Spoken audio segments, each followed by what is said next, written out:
Have you ever been in the situation of having a baby and having this well-laid plan of establishing breastfeeding, taking a few weeks to get settled into the idea, and then beginning to pump so you can store up a stash for while you're at work? And then once you have that baby and you've started breastfeeding, you realize that that baby has to eat between 8 and 12 times a day or more. And how in the world are you going to fit in pumping on top of that when you have other tasks you need to do? So you work so hard to get pumping established and to get your milk supply going. And then you think everything's fine. And then you start to pass the 8, the 9, the 10, the 11, the 12-week mark. And suddenly you have a huge dip in your supply. You're not producing enough to feed your baby, and you have to start supplementing or worrying about increasing your supply, and you don't know how you got here in the first place. Let's talk about the dip, the 12-week supply dip, and why it happens, and what you can do, A, to prevent it, and B, to increase your supply if you've already gotten to this point. Have you ever stopped to consider why so many humans struggle to feed human milk to their human babies in recent history? Have you then looked around and noticed that so few animals in the animal kingdom struggle to do the same? My name is Lo Nigrosh. I am an internationally board-certified lactation consultant, or an IBCLC, and a childbirth educator, and I have been thinking about this for a long time. Come uncover the barriers that make feeding our babies so difficult, so that one podcast episode at a time, we chip away at these barriers and make breastfeeding easier for everyone. I just want to start by saying this is one of the biggest barriers to human milk feeding that there is. And here's why. Because if you are lucky and you live either in a state that has some sort of mandated federal medical leave act, which is rare, or you work for a company that provides some sort of paid parental leave, then you might get 8 weeks, 12 weeks, sometimes more if you use your sick leave or your paid time off to be able to start the postpartum period and establish your milk supply and care for your baby before returning to work. All of this while healing from pregnancy and birth, while learning how to care for a new human being, and while working really hard to get feeding your baby off to a great start, which for many people now can take quite a long time to get it all worked out. So then, by the time you do get it all worked out, it's suddenly time to return to work. And here's how milk supply works. Once you pass about the 14th, 15th, 16th week of pregnancy, then your body automatically begins creating milk. And that's that colostrum that you see in the beginning stages of birth. The delivery of the placenta is the signaler for the body to start releasing that colostrum. The hormone that starts creating that milk in the first place in those early weeks of pregnancy is prolactin. But your body during pregnancy has high levels of estrogen and progesterone and other pregnancy hormones that suppress that prolactin. But once you deliver the placenta, those pregnancy hormones drop, and that's why the prolactin is able to rise, and then the oxytocin helps release the milk out of your body. And so that's all happening regardless of what you do. But then over time, we have this supply and demand control of breast milk. And that is when the milk supply over time switches from this endocrine control to autocrine control. And it doesn't happen overnight. So it's not as if the minute your mature milk comes in, you're now on autocrine control. That's why so many people can produce a lot of milk for their babies until about the 12-week mark. And then we lactation consultants often get called around the 10-week mark, 11-week mark, 12-week mark, because suddenly people are noticing a drop in their supply. This is because that's about the time this final transition from endocrine control, just having the hormonal surges in your body in the postpartum period, switches fully over to autocrine control, providing the amount of milk you need based on how much milk is being released. And so, what are the reasons we start to see milk supply drop around the 12-week period? If a person, for instance, has been trading off with their partner and getting longer stretches of sleep at night and not removing milk in the middle of the night, then the body is going to down regulate to that pattern. You've heard me now for a few months talking about how much I've enjoyed getting home cooked meals delivered right to my front door from feastandfettle.com.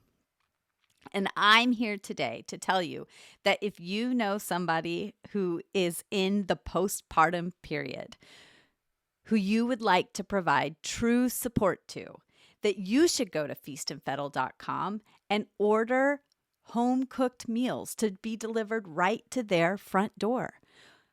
One of the biggest barriers to breastfeeding success is a lack of support. A new parent is feeding a baby up to 15 times a day. How on earth do we expect that person to feed that baby that many times, also feed themselves, and provide meals to other members of their family? There's not enough time. You know how hard it is as a busy parent yourself to try to put meals on the table.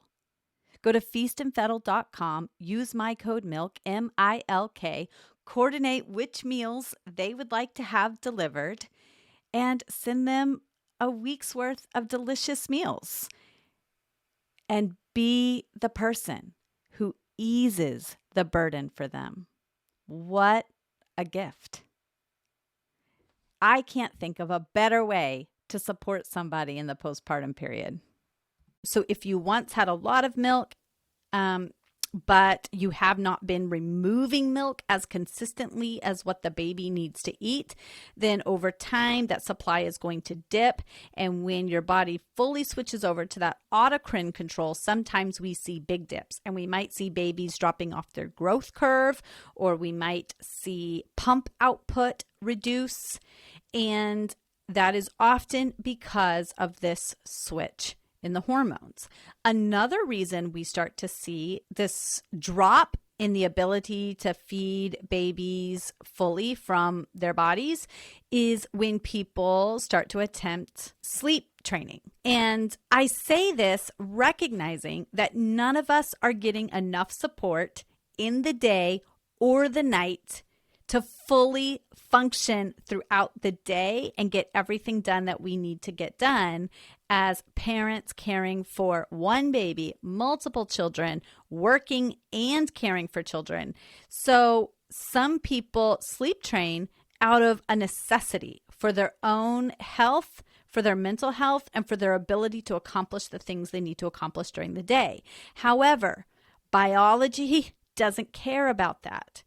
And we evolved in these large social groups where we had lots of people helping us, and we did not get as little sleep as we get now.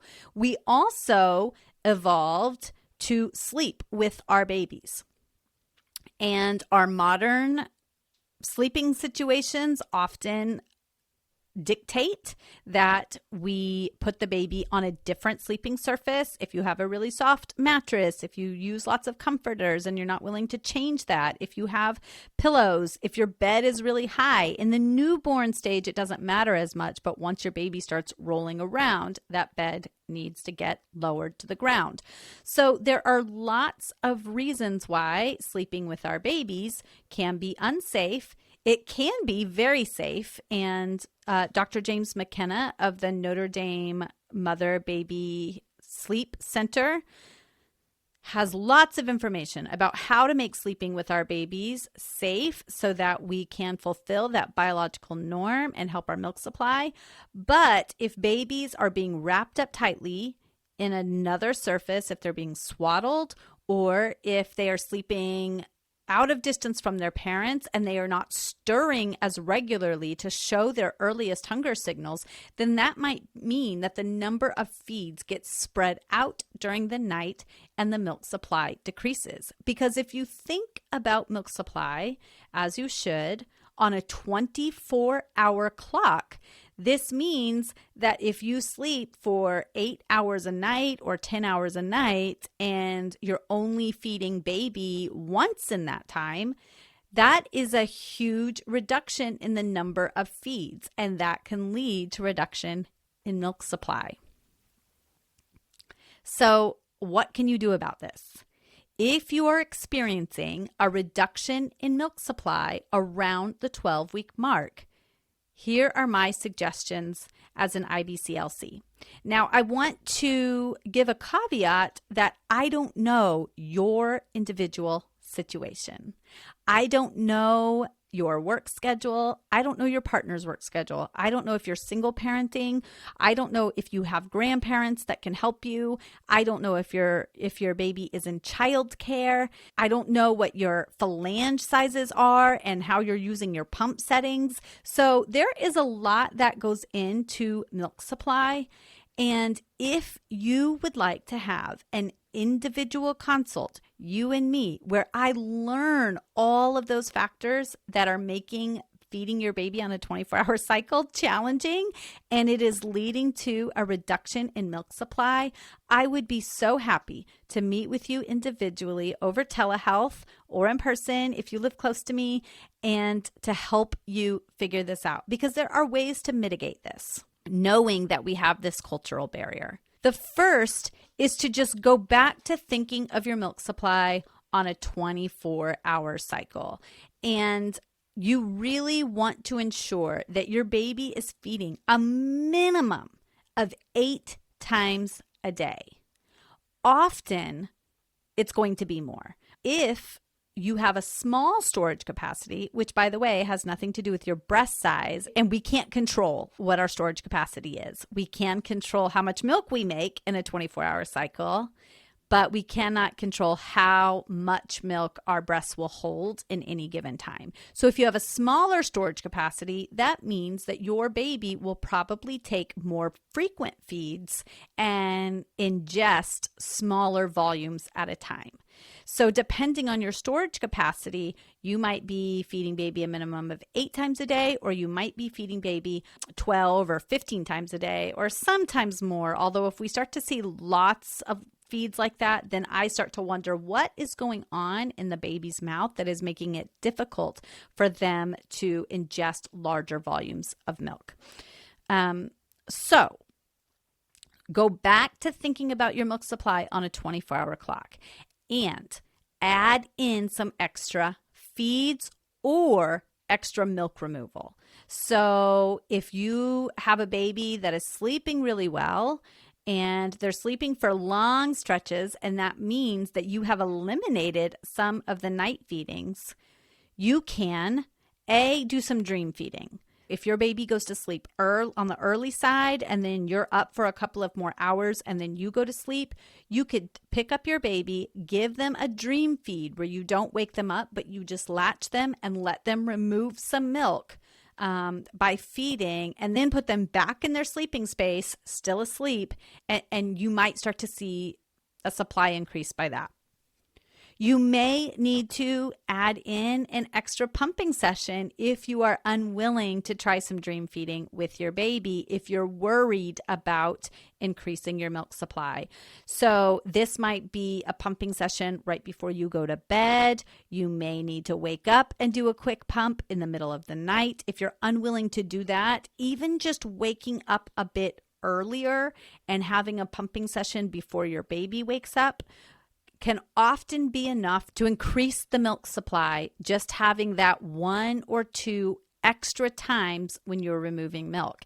If you are able to, on the weekends when you're not as busy or on days when you're not as busy, spend a lot of time skin to skin with your baby, giving them the opportunity to nurse more frequently, and having these intermittent days of increased nursing, especially if it's regular, once or twice a week, might be enough to increase your milk supply. But if you are feeding 8 or less times a day and you are noticing a dip in your milk supply around the 12-week mark, the way to increase that milk supply is not by buying a bunch of galactagogues. It is not by eating more oatmeal. Of course, if you love oatmeal, eat it. It is not by ordering lactation cookies or making them yourself. You are going to see very minimal, if any, results from focusing on the food you eat. And you will see much better results by ensuring that your baby has a good deep latch, is transferring milk at the breast, and making sure to increase the number of milk removals either with the baby or with the pump. The other caveat I'm going to add to this is if you have not done a phalange fitting with somebody who knows what they are doing, I highly recommend that you do this, that you get your phalanges fitted and that you work with your lactation consultant on the pump settings that you are using so that you can optimize your milk removal with the pump. The other thing that I will add is if you have something like a Haka or the Haka ladybug and you are noticing a dip in your supply, that might be the time to get that out and see if stimulating the non-nursing side while your baby nurses is enough to increase that supply.